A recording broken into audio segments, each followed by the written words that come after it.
1987 foi um ano curioso para a história do cinema, porque contou com um fato muito interessante. Um filme africano, especificamente um filme de Mali, chamado Yelen, que significa a luz, fez uma brilhante carreira internacional pelos festivais do mundo inteiro e foi aí figurinha carimbada no Festival de Cannes, na Carreira do Cinema e também no Spirit Awards dos Estados Unidos. O filme conta a história de um mago chamado Nyankoro, que está fugindo de seu pai Soma, pois este também é um mago e quer matar o próprio filho, justamente por ter previsto, a sua morte pelas mãos de seu filho. Assim, Nyankoro, o filho, na intenção de sobreviver, rouba vários utensílios mágicos do seu pai e se utiliza desses instrumentos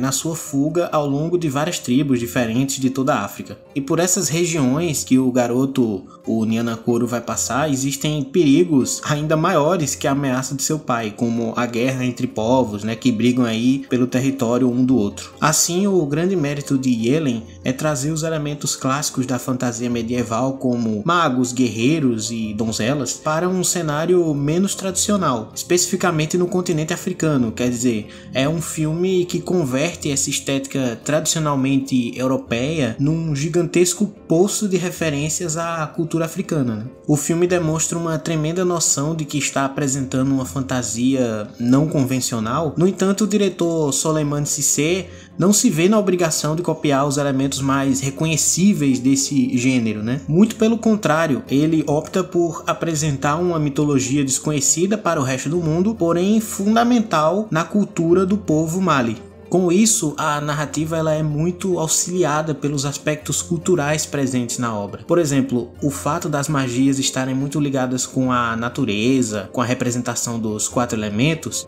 então os raios de sol, a água, o ar, tudo mais, acabam por construir uma noção de que aquelas são magias, digamos assim, muito mais voltadas para evitar o conflito, ao invés de instrumentos de ataque direto, como é mais usual de se ver numa fantasia medieval clássica. Isso, ao mesmo tempo que dá uma nova roupagem para a fantasia, também diz muito sobre a cultura daquele povo, o povo malinês, e como é a relação desse povo com a natureza. Dito tudo isso, é muito bom ver um filme que apresenta toda uma noção própria de fantasia, que apresenta toda uma ideia nova para esse gênero, justamente quando traz esse gênero para um país como Mali, ali na África, já que Mali é um dos países que compõem um dos continentes mais importantes da história da humanidade, ainda que seja um dos mais negligenciados, infelizmente. E justamente por ser um filme que traz toda uma contribuição nova com o gênero da fantasia, e também por ter sido um filme que teve uma importância histórica, de ser um filme africano que fez toda uma carreira internacional, eu acho que é fundamental assistir esse filme, porque ele é muito bom e não merece cair no esquecimento.